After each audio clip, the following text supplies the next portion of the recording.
Somebody bring me some more water. Okay, we're on, and thank you very much, Wes, for the invitation. It was a real pleasure to be here. I'm sorry I couldn't be here last year. I was scheduled to come, and at the last minute I had a personal problem in the family and I had to cancel out. In fact, I canceled out the day I was supposed to be on the airplane. But you people are fabulous. I've been to BC before, Victoria, and the Canadians are just wonderful, hospitable people. I really have a lot of respect for you. I have to say that it's all really quite by accident that I'm involved in these issues. I was in the FBI 27.5 years, had a very illustrious career. I was chosen as the Outstanding Law Enforcement Officer of the Year in 1977 by the AFL-CIO Metal Trades Council, Los Angeles. I was, at the time of my retirement, one of the top executives in the FBI. I was in charge of Southern California as the chief. I had over 14 million people within my jurisdiction. I retired. In fact, I retired early at the request of the Attorney General of the United States, who asked me to go to San Juan, Puerto Rico and coordinate the security game, the Pan American Games, in charge of security. I went down in the summer of '79 and came back, established my own consulting and international investigation business in Westwood Village, which is a part of LA, right near UCLA. And then subsequently I was a consultant for the '84 Olympics, and I was also a consultant for the California Narcotic Authority under then Governor Jerry Brown. So I've had a fantastic life, and I really didn't know what it was all about, to be frank, the big picture, the true story, until after I retired. And what happened is, shortly after my retirement, I was contacted by a group of doctors from Long Beach, California, and they said that their friend, Dr. Jeffrey R. MacDonald, had been tried and convicted of murdering his wife and 2 children at Fort Bragg. The murders occurred February 17, 1970. These doctor friends of Dr. MacDonald said he was absolutely innocent. Would you investigate the case? This is a case, by the way, those of you, some of you in this room, I'm sure, have seen the movie Fatal Vision. Would you raise your hands if you've seen the movie? It's a story of, it's been widely publicized as a best-selling book, Fatal Vision, by a fellow named Joe McGinnis. So first thing I did was go down and talk to Dr. MacDonald. He was in prison at Terminal Island, San Pedro. And I told him, I said, Doctor, if you're innocent, I'll work with you from now on. Guilty, I'm not going to work the case. The child was 5.5, the other one was 2.5. Colette was pregnant. So the story is this. Dr. MacDonald said he had come home that evening, went up to the back bedroom, it's up 2 steps into the hallway and then back to the back bedroom, to go to bed late. The 5.5-year-old child was sleeping with Colette, the wife. She'd wet the bed, so he came back and went back on the couch. He fell asleep watching Johnny Carson. He was awakened by 2 white males and a black male with E6 sergeant stripes and a fatigue jacket, and a white female with a floppy hat and the long blonde hair. And they claimed, later on I talked to the female and got a signed confession from her, and I'll tell you about that in a minute. They claimed that they came in looking for drugs. And he said, just a minute, I'll go call a friend of mine. And he went to call the friend, and instead of calling the friend, of course, he called the MPs, and a fight ensued. They had a knife, a ice pick, and the black male had a club. And he was over near the couch, and somehow or other his pajama tops got wrapped around his wrist, and he was fainting off the blows, and all of a sudden he felt a sharp pain to his right side. And he said to himself, well, that guy packs a strong blow.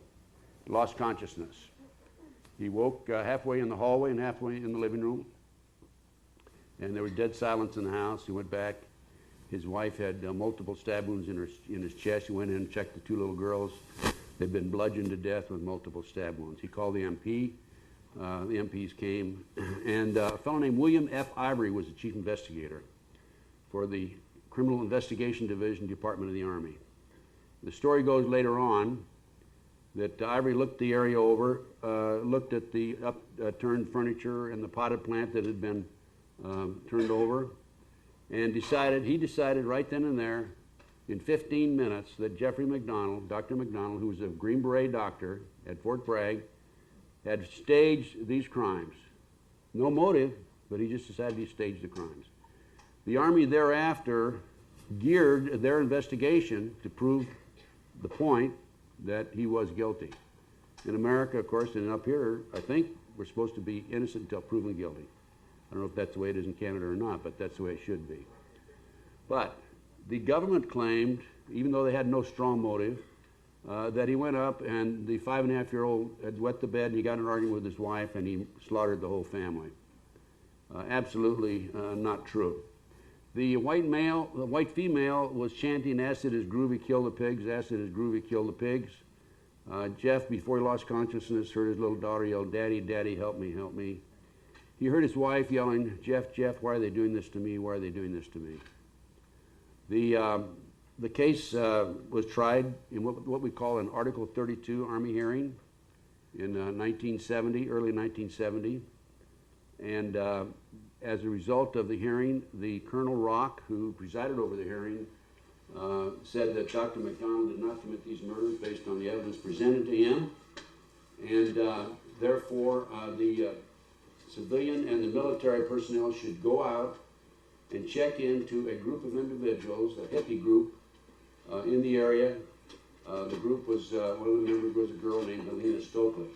The reason Rock said to do that is because the MP, Kenneth Micah, en route to the scene that night, had passed a girl on the corner with a floppy white hat, long blonde hair, and he said normally if he wasn't en route to a call, he would have stopped and asked about her, but he didn't. And when he arrived at the scene, he told the lieutenant in charge, "I think we should go check her out." They didn't go check her out. In addition to that, this girl, who her actual name was Helena Stokely, was because she died in January 1983, and I'll tell you a little bit about that. Helena had mentioned to several people that she thought she was there that night, but she was high on drugs. Long story short, they had a trial. In the trial, the judge said she's a dopehead, she's not credible, and there's no way that he was going to allow her to testify in front of the jury. In fact, she did not. When people tried to really pin her down and tried to get a formal statement from her, she would say, "Oh, well, I'm confused, that maybe I wasn't there." So they never did really have a conclusion to it through what we'd call legal evidence, signed statements and so forth. But anyway, I entered the case knowing this, and I learned that her handler, she was a drug informant for the Fayetteville Police Department, and years later, I learned she was an informant for the Army, CID. And the handler in the police department was a fellow named Prince Beasley, P.E. Beasley. And in sizing up the case, I went to Prince right away. I had to make up my mind whether he was an honest cop or he was dirty, because right away I smelled drugs. And as a matter of fact, I was 100% right. It was a drug operation. It was a drug cover-up. And Prince had worked with this girl for years, and I decided that Prince was all right. He was an honest police officer. And Prince and I teamed up. So the first thing we did was try to contact Helena, because she had made these admissions but never had made any statements per se. And we talked to her on the telephone through her brother in January, would have been in January 1980, which is when I entered the case, right? And Helena was not cooperative, told us to drop dead in so many words. Her husband, Ernie Davis, also said, "Leave her alone." But in talking to her on the phone, I said, "Helena, look, I have inside information that you were there.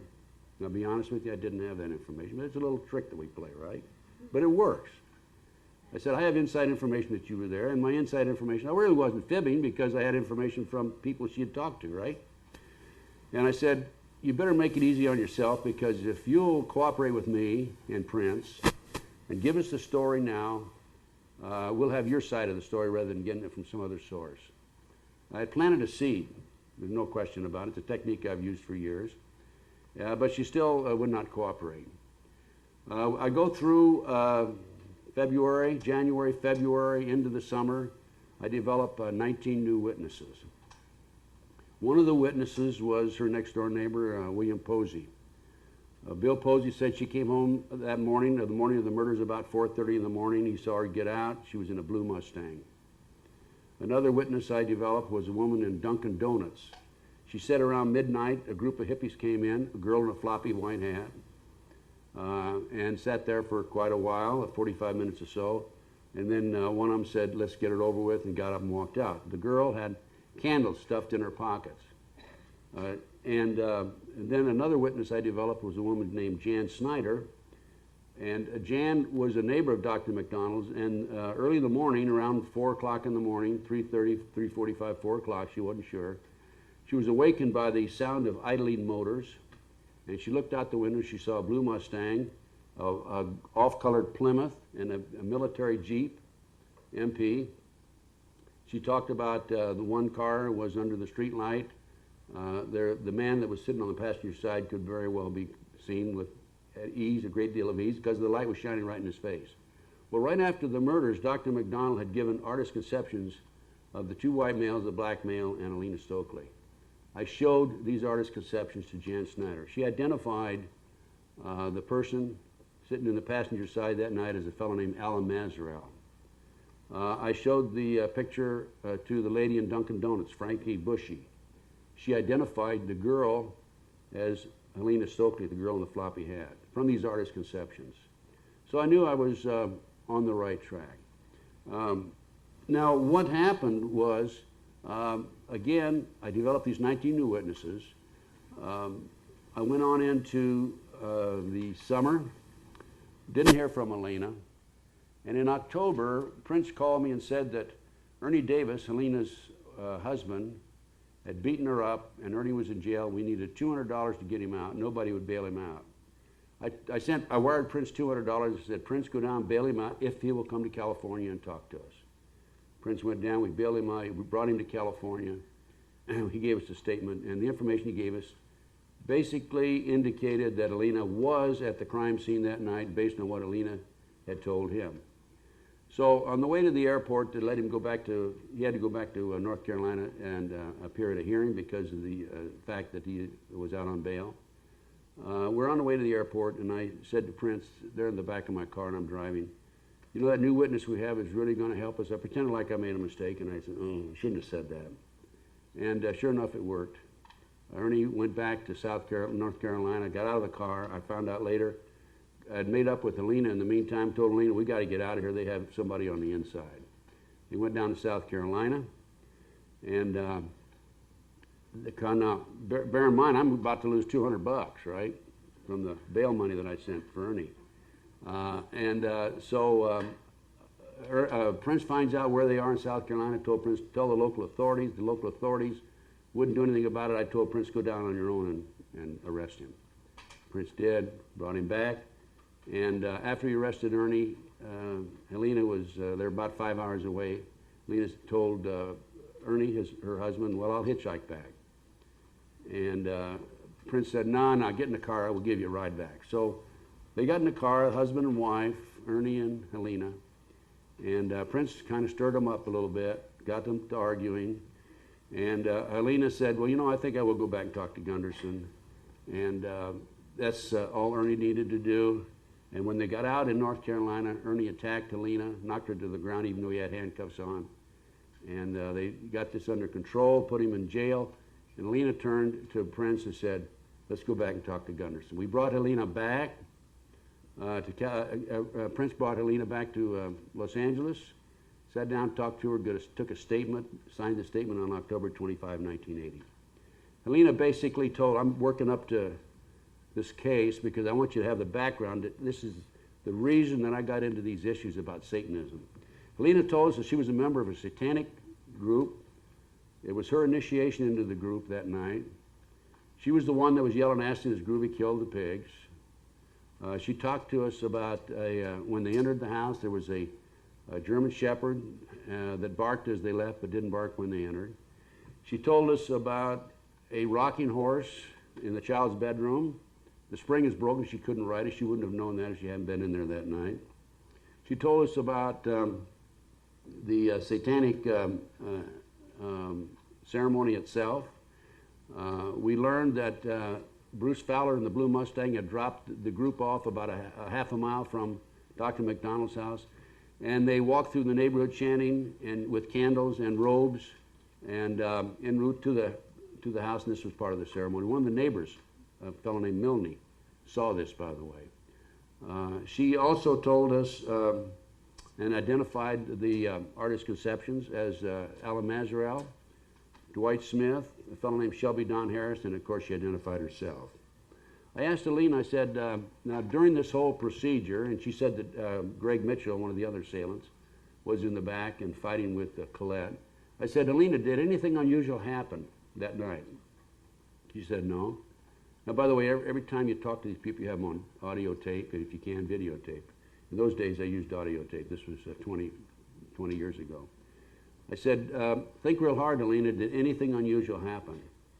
And she said, no. The third time I said, think real hard, because I knew from my investigation that somebody had called in that night in the middle of the murders and tried to talk to Dr. MacDonald on the telephone.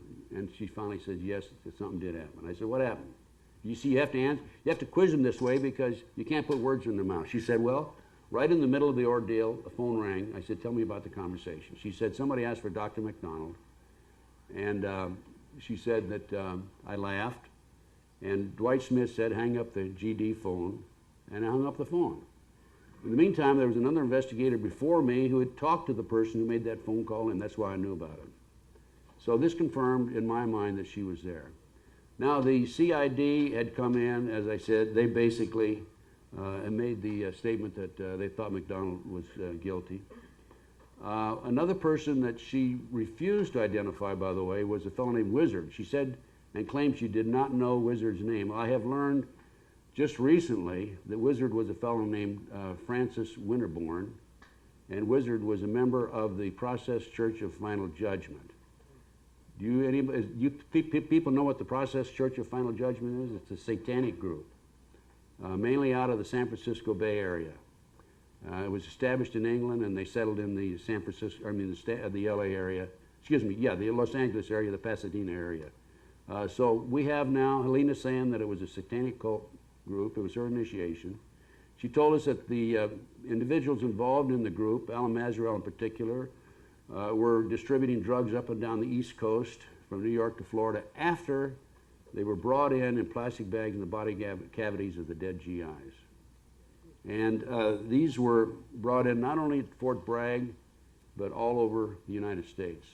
It was a large-scale drug operation. She told us about 2 attorneys being involved in it, generals being involved in it, police officers, and others in the Fayetteville area. So I knew by this time that this was a big operation, and this was the reason that the CID refused to investigate. During the trial, there was an FBI agent named Paul Stombaugh, and he claimed, he took the pajama tops of Dr. MacDonald, did an analysis of the entry and exit wounds, knife and ice pick through the pajama tops, and which were the entry, which were the exits. And then just before trial, Brian Murtaugh, the prosecutor, said, can you take those pajama tops and make a pattern by placing them on the stab wounds, the 21 stab wounds in Colette's chest? There were 48 knife wounds and stab wounds in the pajama top. And they did, and the jury bought it. Unfortunately, it was a fraud. He had to reverse the direction, exit entry of 6 holes after he'd already made that conclusion. And also, when you think of it logically, if you put a piece of cloth on an individual and you stab them, it's going to move after each stab, right? So there's no way you're going to establish a perfect pattern on that. I was surprised to learn that once I entered the case, the attorneys had not filed for Freedom of Information Act requests. So I filed for a Freedom of Information Act request, and it was in 1980. We didn't start receiving any material until 1983. The government tried to block us. Once we started receiving material, we checked the documents that the government sent to us. We learned that skin under Colette's fingernails, Colette the wife, was given to William Ivory. It disappeared. Now, you and I know from skin, you can tell the DNA of the person who was scratched. Dr. MacDonald did not have any scratch marks on him. We learned that The fingerprint expert deliberately threw away, didn't lose, he deliberately threw away 7 fingerprints because they were unknown, and he said they kept becoming confused with the known fingerprints of other individuals who were there. We learned that there were some bloody syringes that were in the bedroom that night that nobody told the defense about. Bloody syringes did not belong to Dr. MacDonald. This is something they could have and could have used in a satanic ceremony. We learned that there were fibers. We knew there were fibers in certain locations where MacDonald fought with the assailants, yet they were not listed on the government chart. And as I said earlier, we also learned that Helena Stokely was an informant for the Army herself, which would account for the fact that they didn't want to place her at the crime scene. So we also developed information through the Freedom of Information Act that the FBI had obtained a confession from Kathy Perry, who was there that night also, and from Greg Mitchell. The FBI didn't interview him. He refused to cooperate, but Greg Mitchell had told one of his neighbors that he was there that night. I learned during my investigation that one of the prosecutors, James Proctor, was a former son-in-law of the judge, Judge Dupree, so we had a conflict of interest. It was, the judge, by the way, refused to recuse himself, and he stuck steadfast as judge of the case through all the hearings. I developed information about years later, about one of Dr. MacDonald's attorneys. He was involved in a large-scale drug operation. He ended up being murdered in Philadelphia. One of his attorneys at the present time is a member of the Process Church of Final Judgment, which you find that kind of interesting. And you know, I told Dr. MacDonald this.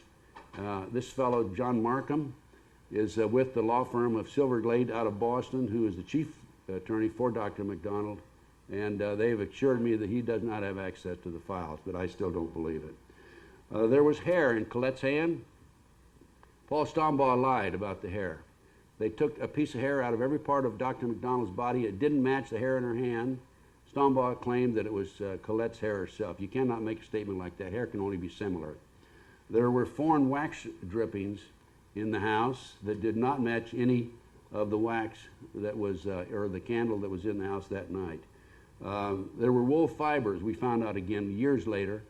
2 wool fibers, 2 on her lip, Colette's lip, 1 on her chest, and 2 on the club. It was a 32-inch bed slat, by the way. The CID and the FBI laboratory classified these wool fibers as blue cotton polyester. On the official typed report, it said blue cotton polyester. Once we went behind the scenes and looked at the laboratory handwriting notes of the expert, it said wool. There was no wool in the house that night, no black wool in the house that night. So I felt pretty good at this point about my investigation.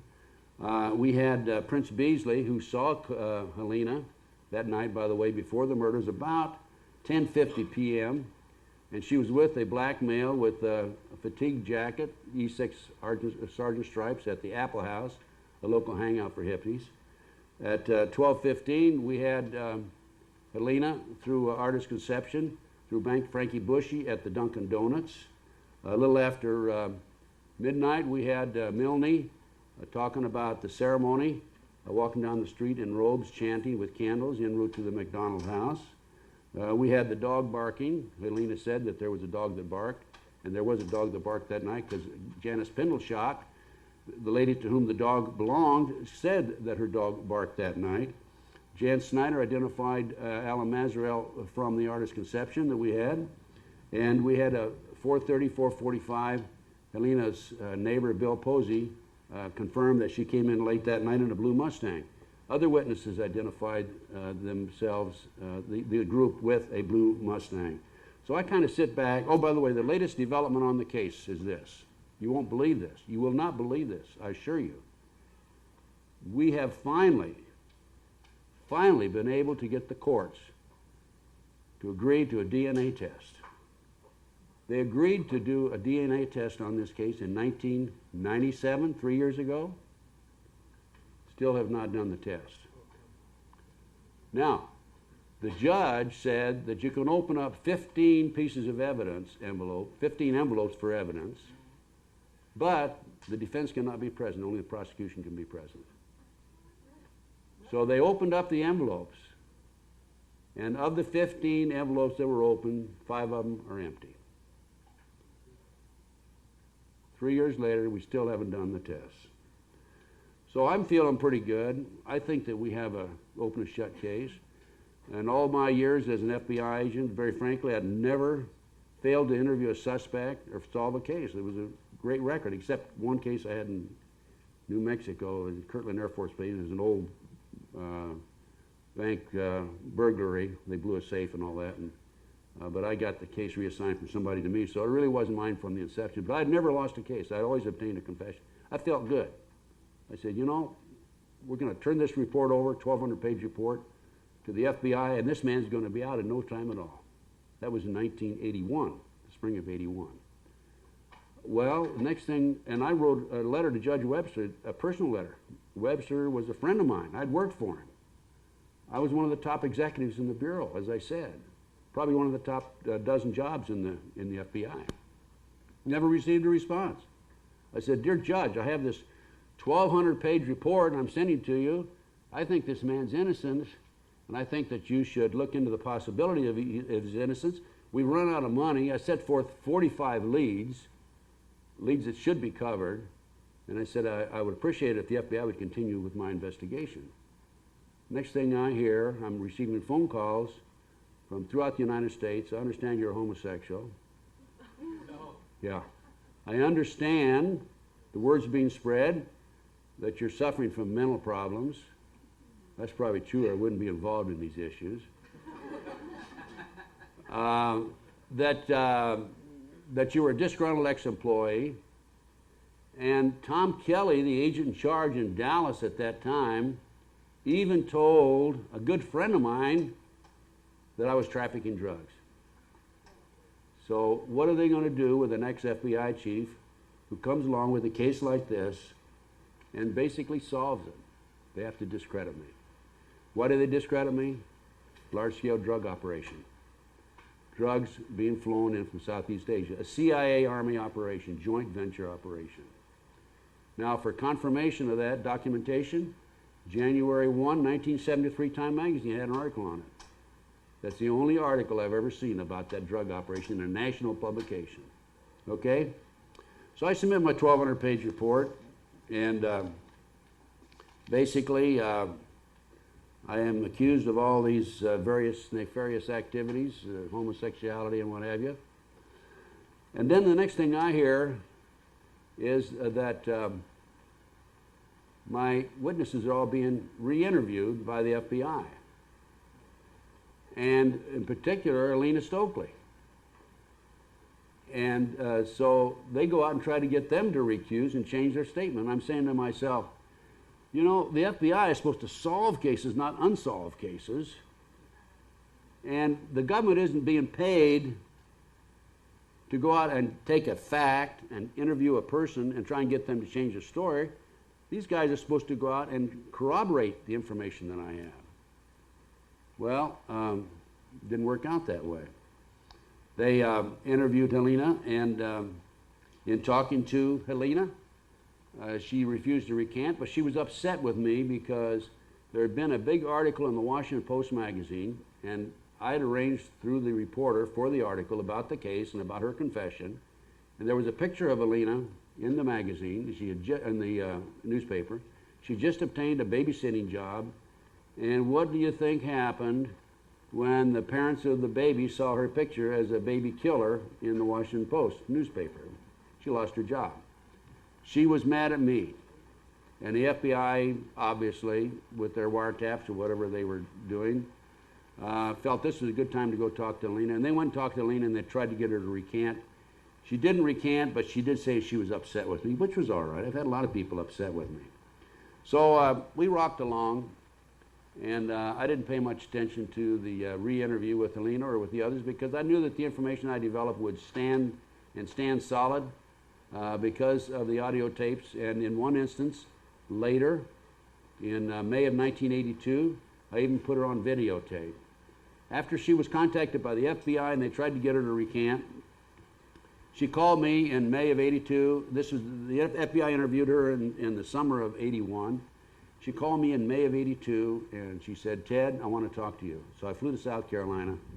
She told me about the FBI interviews, told me she didn't recant, and reiterated information about the murders and about the drug operation, and said that if she would be given immunity, she would tell all. She would give the names of the generals, the names of the attorneys, and the names of the police officers, and everybody involved, and the people that were distributing the drugs.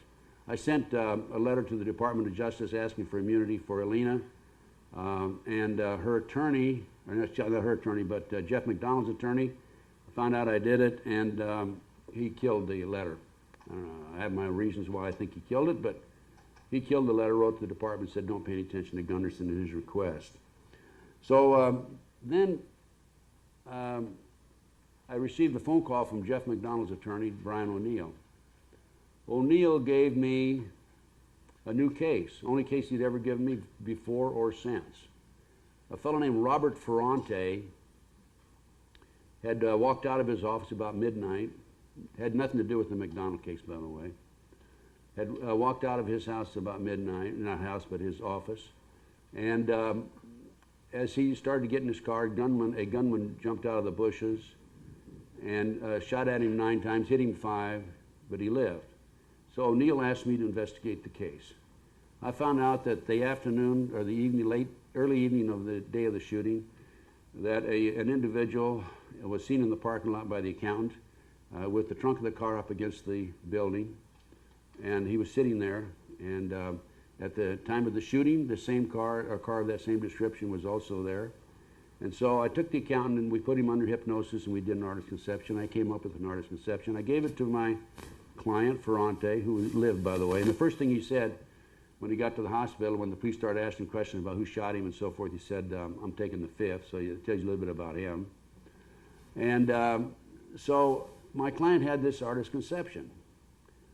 And next thing I know, my landlady leaves a note on my car. One night I didn't go home, and I got up the next day after that, and she said that she'd come home at 1:30 in the morning, and there were 2 men sitting across from my front door. One of them got out and walked over and asked if she knew where Ted Gunderson lived.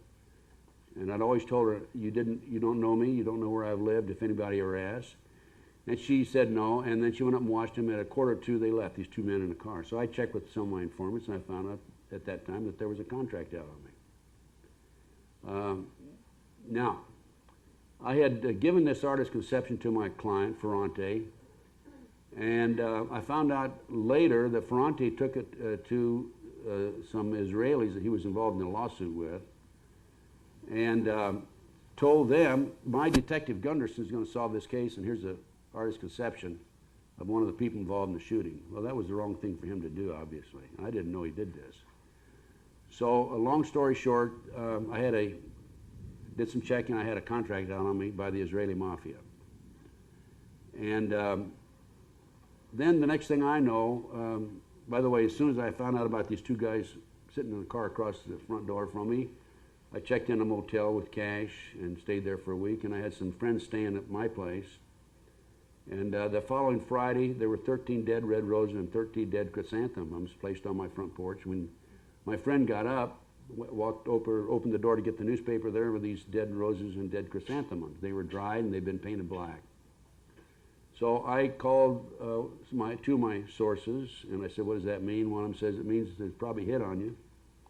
And the other one said, if there's not a hit, that's a warning to back off.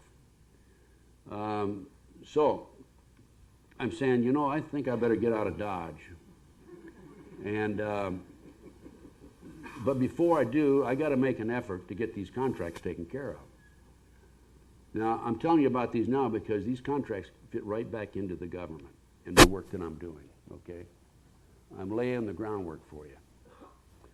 So I contact a couple of my sources again. And by the way, in this business, you're only as good as your sources and your contacts and your confidential informants.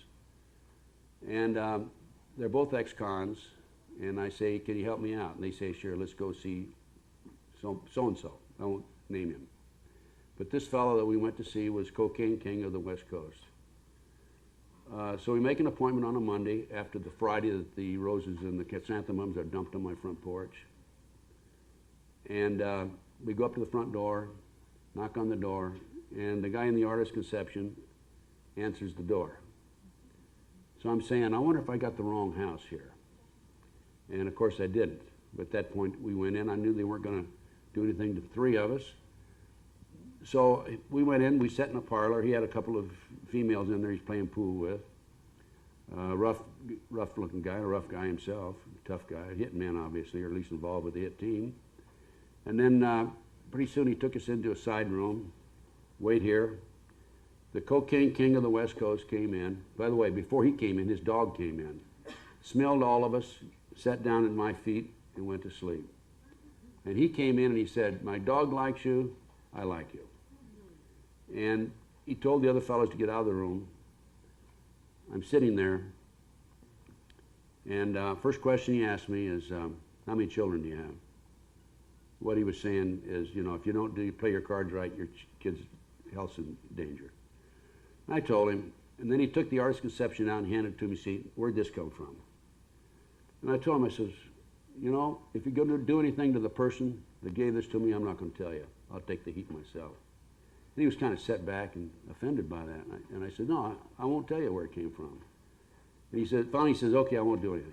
I said, well, I told him the story about how Robert Ferrante's accountant walked through the parking lot at 6:30 and this car was sitting there, artist conception, and so forth. So I guess he admired me standing up to him or what, I don't know, whatever it was, either his dog or something. He said, let me leave the room, I'll be right back. He left the room, came back 15 minutes later. You got 2 contracts set on you. He says, I can take care of one, but I can't take care of the other one. I can't take care of the one out of Florida and Houston.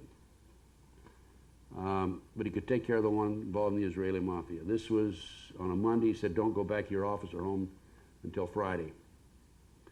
So I took care of the one, and then I had to go underground. I had to leave the area. I went to work for F. Lee Bailey for about 6 or 8 months. As a matter of fact, I investigated that drunk driving case he had in San Francisco, California. For 6 weeks I was there. Then I was in Dallas most of the time. Did some work for him in Amarillo, Texas, and in New Mexico. It took me a while to get the second hit taken off, and I found out that the second contract was by the Satanic cult group out of Florida and Houston. And the way I did that is I made some more phone calls, and I was placed in contact with an individual who was reported to me as head of the hit squad for George Bush's White House team. He was NSC, National Security Council. The National Security Agency handles communications. The National Security Council is right out of the White House. They don't answer to anybody but the President of the United States. They don't answer to Congress, to anybody. The FBI answers to the Department of Justice. CIA answers to, who knows who the CIA answers to. They're supposed to answer to Congress, but they don't. They have so many black ops that nobody can keep track of them. So I fly to LA, I have a meeting with this individual, and he tries to drink me under the table, and one day I could drink with anybody. I don't drink anymore, basically. And I think because he couldn't drink me under the table, he admired me, respected me, which is kind of a stupid thing to think about, but that's the way some of those people are. And we developed a very close relationship.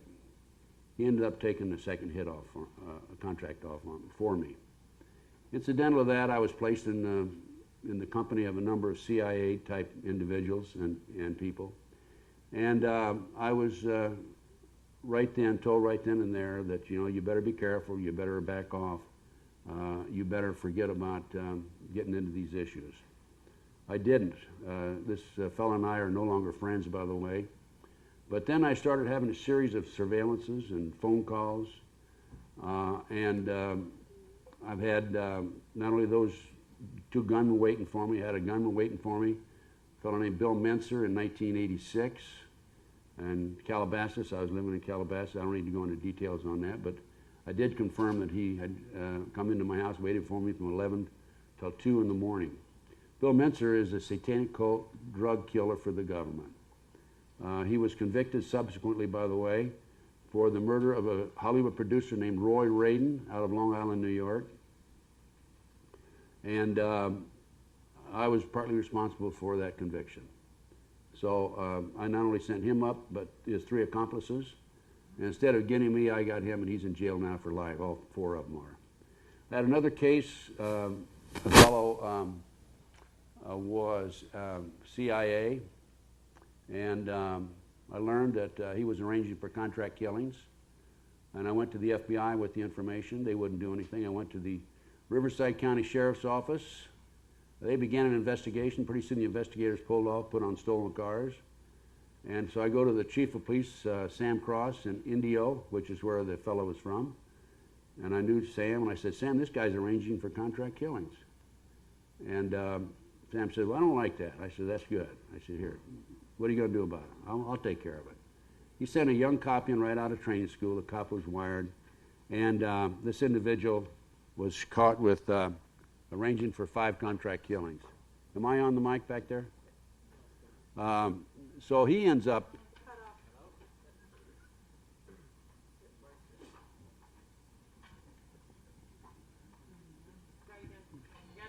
All right, okay.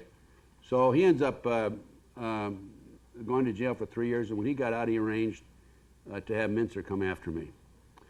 The surveillances that I had were rather obvious. They would wait half a block up from my home, just sit there. And well, I'd spot them, and I would put my gun on, get in my car, and drive up about 3 miles an hour, look at them, do a U-turn, 3 miles an hour back, do it again, then come in and park behind them.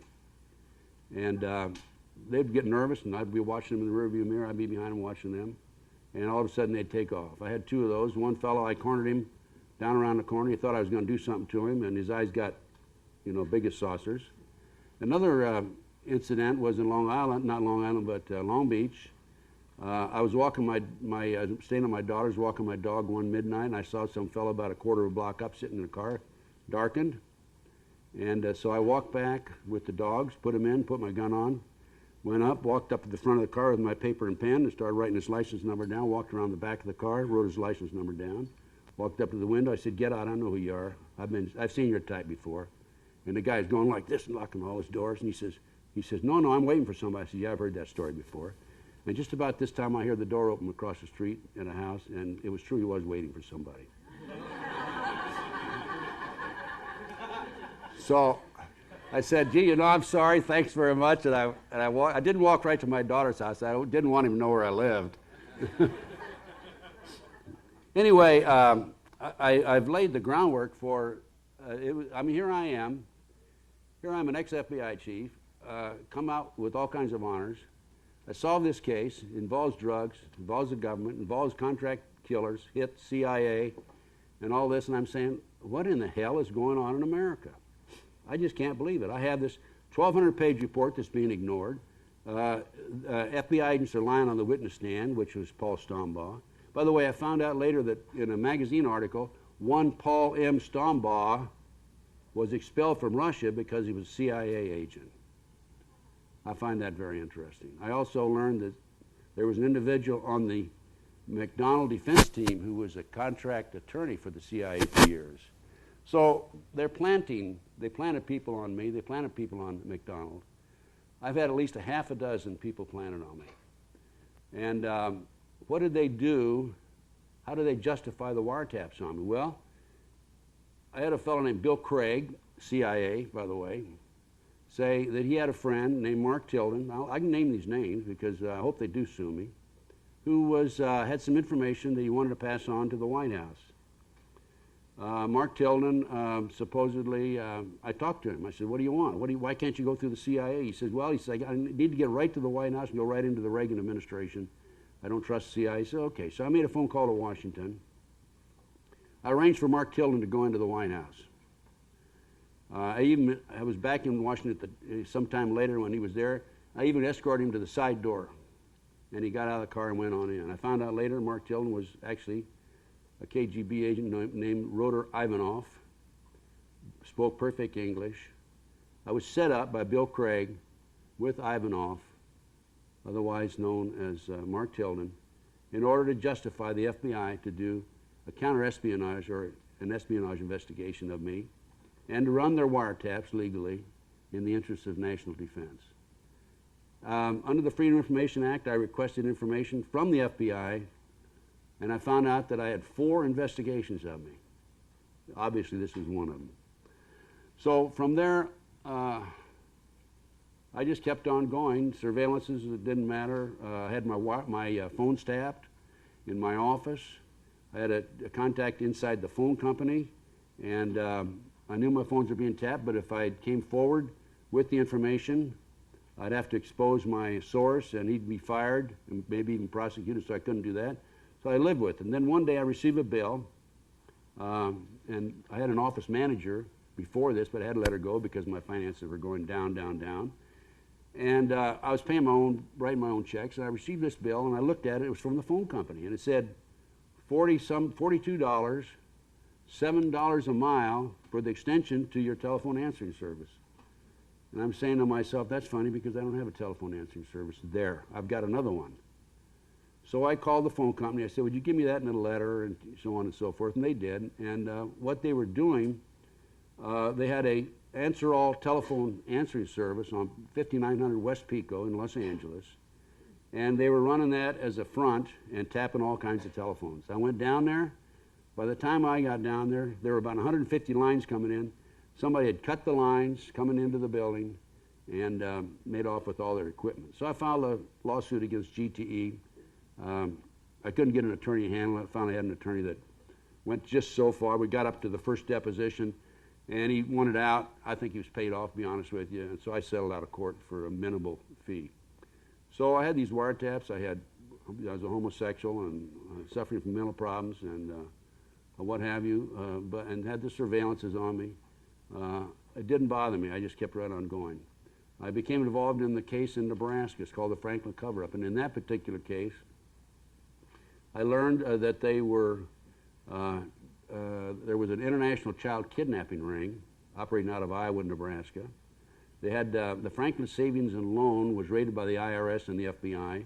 As a result of the publicity, 80 children came forward and said that they were victims in a large-scale pedophile ring. Of the 80 who came forward, 4 gave statements, 2 recanted, 2 refused to recant, Alicia Owens and Paul Benassi. The 2 refused to recant. I went back and interviewed them. I talked to them. Helped develop the case. The investigator before me was murdered, by the way, and I didn't really replace him because he was a full-time investigator, and John DeCamp had just asked me to come back and kind of fill in until we could, work it more extensively. But we learned from talking to these kids that this large-scale pedophile ring was not only involved in pedophilia, they were involved in pornography. They were involved in satanic cult activity. The kids attended these ceremonies with robes chanting, human sacrifices, and these were not dirtbags off the street. This was the past publisher of the Omaha World Herald. This was the chief of police, Bob Wadman. This was the head of the Nebraska Forestry Service, Eugene Mahoney. These kids named all these individuals, some of the top citizens in Omaha, Nebraska. So the case went actually nowhere. The main agency that blocked it, kept it from going forward, was the FBI. But they were taking these kids out of orphanages, foster homes, Boys Town. They were driving them in private limousines from Omaha, Nebraska to Sioux City, Iowa, placing them in private jets, flying them to Washington, D.C. For sex orgy parties with congressmen and senators. And, of course, they would blackmail the congressmen and the senators. Paul Benassi, one of the kids who was talking, told me about how when he was, by this time, he was about 21, 22 years old, told me how when he was 14, 15, 16, they would take him out and to a shopping mall, a park, a public place, to try to attract the kids over, his age, over near the car. The adults would grab them, make off with them, and put these kids in a safe house, and so forth. Paul told me, I asked him, I said, what do they do with these kids, Paul? He said, well, they auction them off, and he'd been to two locations, Las Vegas and Toronto, Canada. I said, how many auctions have you attended? He said, 6. And I said, how many kids were auctioned off at each one? He said, there were as few as 6 and as many as 36. I said, how much money do they get for one of these kids? They sell for $50,000. 36 times $50,000 is a bundle of money. What happens to kids afterwards, Paul? They're using satanic ceremonies. They're put on airplanes, foreigners that don't speak English, planes with no markings on them. Now, wait a minute, FAA's got to be involved in that. We got planes coming in here with no markings? Huh? Or whatever. They're put in campers. They're sent overseas, probably for, well, I've been told, for body parts, for sex slaves, and what have you. In November the 7th, 1997, I was in Denver, Colorado on a lecture. We picked up information that an airplane with the children from Child Protective Services in the state of Colorado was serviced at Denver International Airport. There were 2 men and a female woman, and the fellow that serviced the airplane asked, what are those kids doing here? There were 210 kids. And she said, Child Protective Services, none of your business. The plane, he checked the manifest, the plane was going to New York to refuel and then going on to Paris, France. Big business, right? So Paul said that he was part of the kidnapping ring. There have been several attempts to kill Paul. John DeCamp, an attorney, filed a lawsuit against Larry King, who was the leader of the operation and the president of the Franklin Savings and Loan. Not Larry King live TV, but a black man. And he had $1 million judgment February the 9th of last year. Received $1 million judgment. So we do have some good documentation. I have the documentation paying the telephone company. I mean, the telephone company paying me. We got the $1 million judgment and so forth. In addition to the Nebraska case, later in 1990, the spring of 1990, how many of you have heard of the McMartin case? The McMartin case was a preschool, Manhattan Beach, California, longest trial in the history of the country, 2 years. The kids said that when they were dropped off in the morning by their parents, picked up at night, between that time they were victims of a satanic ceremony. There were tunnels under the school. They had witnessed human sacrifices. They were flown into the mountains for ceremonies. And of course, the authorities said that, well, these kids are all hallucinating. The kids claimed that there were these tunnels. They said that they told the authorities where the entrance was and everything else. The authorities went out there in 1987, couldn't find any tunnels. In the spring of 1990, I heard that the property had been sold from the McMartins and given to Danny Davis, the attorney, and he had sold it to a contractor. They were going to build an office building on the property. And so I went to the contractor. I said, would you do me a favor? Let me have that property for 2 weeks. And he said, yeah, but you got to sign liability. You got to sign a contract. Went to an attorney friend of mine, and he wrote up a contract. And I went out there, and at the end of 2 weeks, by the way, we couldn't document there had been tunnels under the school, but we did extend it up to 34 days. And right at the very beginning, we hired an archaeologist, Dr. Stickles from UCLA, and he brought his team of archaeologists out, and we found tunnels under the school that had been filled in.